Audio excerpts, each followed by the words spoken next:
Hello students, মই তোমালোকক আজি এই ভিডিঅ'ৰ জৰিয়তে তোমালোকৰ পাঠ্যপুথি ফ্লেমিঙ্গত থকা কবিতা কিপিং কোৱাইটটো বুজাই দিছো। প্ৰথমে about the poet তুমি জানি লম। কবিতাটি লিখিছে পাবলো নেৰুদাই। আমি জানো পাবলো নেৰুদা এজন সাহিত্যত নোবেল বঁটা পোৱা কবি। So let's begin. প্ৰথমতে about the poet. Pablo Neruda is the pen name of Neftali Ricardo Reyes Basualto. অর্থাৎ পাবলো নেরুদা নামটো নেপতালি রিকার্ডো রেস বাসুয়াল্টোর ছদ্ম নাম, who was born in the town of Parral in Chile. যিজনৰ জন্ম হৈছিল চিলে নামৰ দেশৰ প্যাৰল বা পাৰল নামৰ নগৰত। চিলে এটা স্পেনিছ শব্দ আৰু দেশখন দক্ষিণ আমেৰিকা মহাদেশৰ দক্ষিণ অংশৰ পশ্চিম উপকূলত আৰ্জেণ্টিনাৰ ওচৰত। ইংলিছ বা আমেৰিকানসকলে ইয়াৰ উচ্চাৰণ কৰে চিলি বুলি। আমেৰিকানসকলে ইয়াৰ উচ্চাৰণ চিলি বুলি কৰে, কিন্তু ইংলিছ আৰু স্পেনিছত ইয়াৰ উচ্চাৰণ হ'ল চিলে। Neruda's poems are full of easily understood images which make them no less beautiful. অর্থাৎ নেৰুদাৰ কবিতাসমূহত সহজেই বুজিব পৰা ধৰণৰ ছবিৰে ভৰপূৰ থাকে, তথাপিও কবিতাসমূহৰ সৌন্দৰ্য কোনো গুণে কম নহয়। He won the Nobel Prize for Literature in the year 1971. তেখেতে 1971 চনত সাহিত্যত নোবেল বঁটা লাভ কৰিছিল। In this poem, Neruda talks about the necessity of quiet introspection and creating a feeling of mutual understanding among human beings.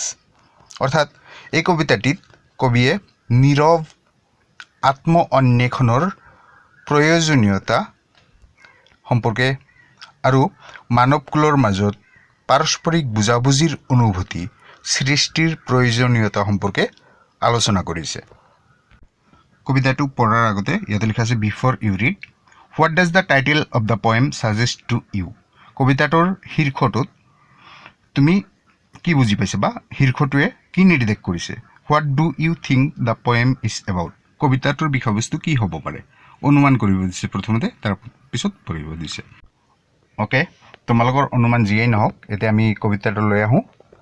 নাও we will count to 12 and we will all keep still.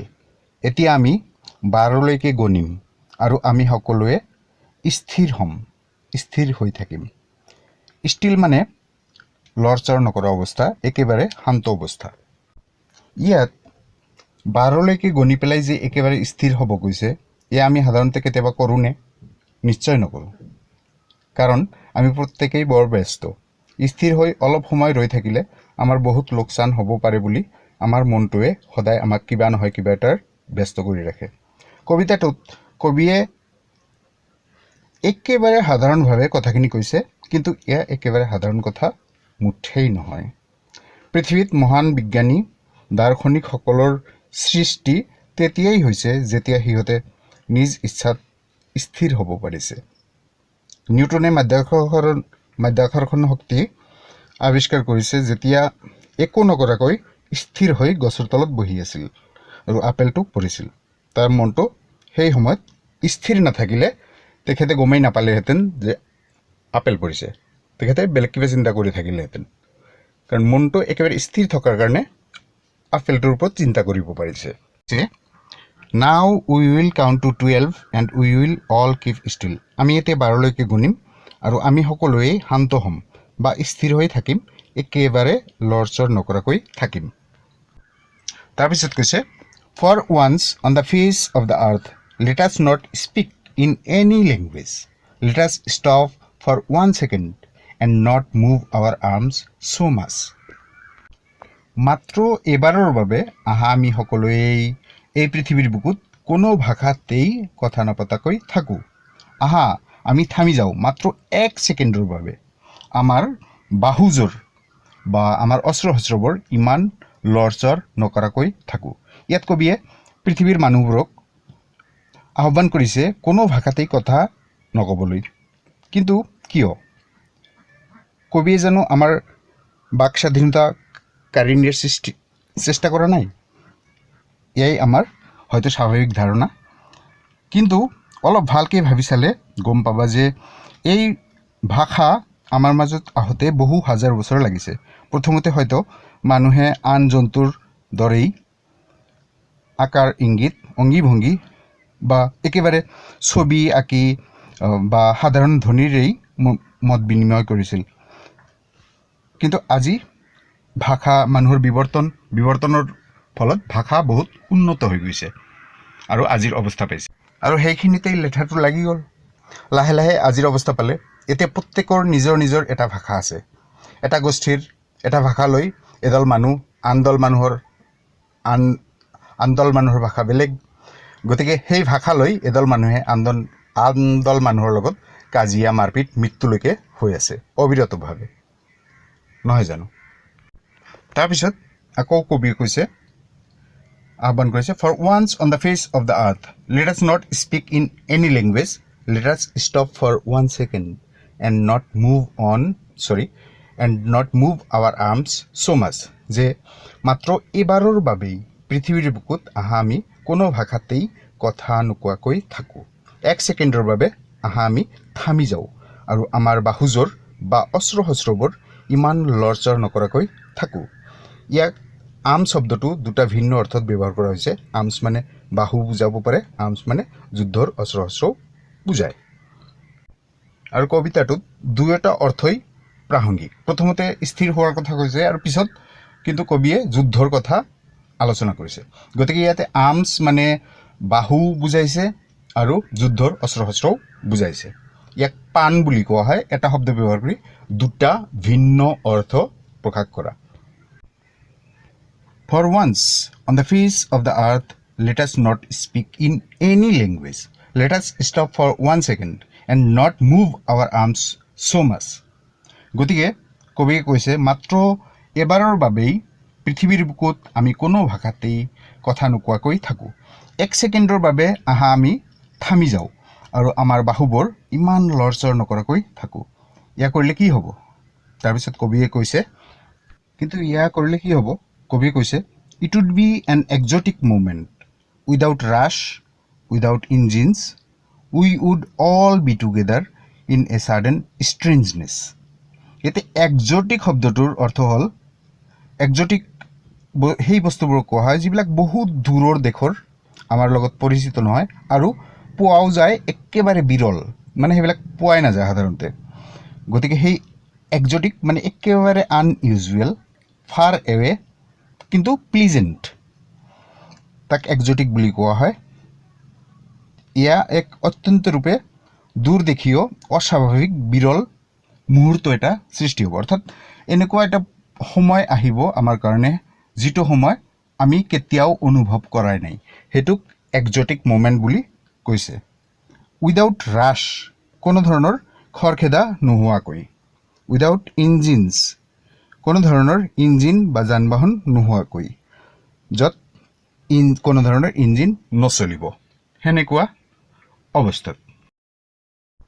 কিন্তু এনেকুৱা হ'লে কেনেকুৱা হ'ব? তাৰপিছত কবি কৈছে, we would all be together in a sudden strangeness. আমি সকলোৱেই যেন একেলগ হৈ যাম, এক হৈ যাম। আমি সকলোৱে মানুহ হৈ যাম, জাষ্ট জীৱ হৈ যাম, মানুহৰ পৰা জীৱলৈ, বা তাৰপিছত তোমালোকে ক'ব পাৰা consciousness. So' we would all be together, আমি এক হৈ যাম, একেবাৰে একে হৈ যাম, ইন এ ছাডেন ষ্ট্ৰেঞ্জনেছ, হঠাৎ হোৱা এক মানে আচহুৱা অৱস্থাত আমি সকলো এক হৈ যাম। উই উড অল, ইয়াত অল শব্দৰ দ্বাৰা গোটেই মানৱ জাতিটোক বুজোৱা হৈছে। তাৰপিছত কৈছে, fishermen in the cold sea would not harm whales, অৰ্থাৎ ঠাণ্ডা সাগৰত মাছমৰীয়াসকলে হয়তো তিমি মাছবোৰৰ ক্ষতি নকৰিব। And the man gathering salt would look at his hurt hands, আৰু সেই নিমখ গোটাই থকা মানুহজনেও তেওঁৰ আঘাতপ্ৰাপ্ত হাতখনলৈ হয়তো চাবলৈ সময় উলিয়াব। নেক্সট পেজত আছে, those who prepare green wars with gas wars with fire, victory with no survivors, would put on clean clothes and walk about with their brothers in the shade doing nothing. Those who prepare green wars, wars with gas, wars with fire, victory with no survivors, would put on clean clothes and walk about with their brothers in the shade doing nothing. Those who prepare green wars, যিসকলে সেউজীয়া যুদ্ধ কৰে অৰ্থাৎ পৰিৱেশ সম্বন্ধীয় বিষয় লৈ যিসকলে যুদ্ধ কৰে. ৱাৰ্ছ উইথ গেছ, ৱাৰ্ছ উইথ ফায়াৰ, বিষাক্ত গেছ ব্যৱহাৰ কৰা বা অগ্নেস্ত্ৰ ব্যৱহাৰ কৰি কৰা যুদ্ধ, আৰু সেইবোৰ যুদ্ধত য'ত প্ৰতিপক্ষৰ সকলোকে মাৰি পেলোৱা হয় আৰু সকলো মৰি যোৱাৰ পিছত জয়লাভ কৰা হয়, সেনেকুৱা যুদ্ধৰ কথা কৈছে. চ' সেইসকলে তেতিয়া কি কৰিব? Would put on clean clothes. মানুহ ইমান ব্যস্ত হৈ গৈছে যে নিজৰ হাত খহি গৈ আছে, কিন্তু তাৰ খবৰ নাই. সিহঁতে তেতিয়া পৰিষ্কাৰ কাপোৰ পিন্ধি সিহঁতৰ ভাতৃসকলৰ সৈতে যলৈ আমি আহোঁ ছাৰ মাজত একো নকৰাকৈ ঘূৰি ফুৰিব. তাৰপিছত কবিয়ে কৈছে, what I want should not be confused with total inactivity. মই যি বিচাৰিছোঁ তাক সম্পূৰ্ণ নিষ্ক্ৰিয়তা বা সম্পূৰ্ণ কৰ্মহীনতাৰ লগত খেলি মেলি কৰা উচিত নহ'ব. একেবাৰে অকৰ্মণ্যতাৰ লগত খেলি মেলি কৰা উচিত নহ'ব, মানে মিক্স আপ কৰা উচিত নহ'ব, কনফিউজ হ'ব নালাগে. যে ইয়াতে কবিয়ে যি বিচাৰিছে সেয়া টোটেল ইনএক্টিভিটি নহয়. কবিয়ে জাষ্ট ক'ব বিচাৰিছে, life is what it is about. জীৱনৰ মানে মই জীৱনেই বিচাৰিছোঁ. I want no' truck with death. মই মৰাশৰে ভৰ্তি কোনো ট্ৰাক বিচৰা নাই. If we were not single minded about keeping our lives moving. যদিহে আমি আমাৰ জীৱনটোক কেৱল চলাই ৰাখিবলৈ নিজৰ স্বাৰ্থৰ কথা সদায় ভাবি নাথাকিলোহেঁতেন, যদি আমাৰ জীৱনটো চলাই ৰখাৰ কাৰণেই আমি ইমান স্বাৰ্থপৰ নহ'লোহেঁতেন, পাৰহেপছ এ হিউজ চাইলেঞ্চ, সম্ভৱতঃ এক প্ৰকাণ্ড নীৰৱতাই মাইট ইণ্টাৰাপ্ট দিছ ছেডনেছ. হয়তো এই দুখৰ অৱসান ঘটাব পাৰিলেহেঁতেন বা এই দুখত বাধাৰ সৃষ্টি কৰিব পাৰিলেহেঁতেন. কি দুখ বা কি বিষাদৰ কথা কৈছে? চ' কবি কৈছে, this sadness of never understanding ourselves. আমি কেতিয়াও নিজকে বুজি নোপোৱাৰ দুখ. And of threatening ourselves with death. আৰু আমি নিজকেই মৃত্যুৰ ভাবুকি দি থকাৰ দুখ. পাৰহেপছ দ্য আৰ্থ কেন টিচ আছ. সম্ভৱতঃ পৃথিৱীখনেই আমাক শিকাই যাব পাৰে. As when everything seems dead. য'ত পৃথিৱীত থকা সকলোবোৰ বস্তু মৃত যেনেই লাগে, তেতিয়া and later proves to be alive. আৰু পিছত দেখা যায় কিন্তু সেইবোৰ জীৱন্ত. Now I will count up to 12. এতিয়া মই 12লৈকে গণিম. And you keep quiet and I will go'. তোমালোকে মনে মনে থাকা আৰু মই যাওঁ. কবিতা এইখিনিয়েই. Thank U.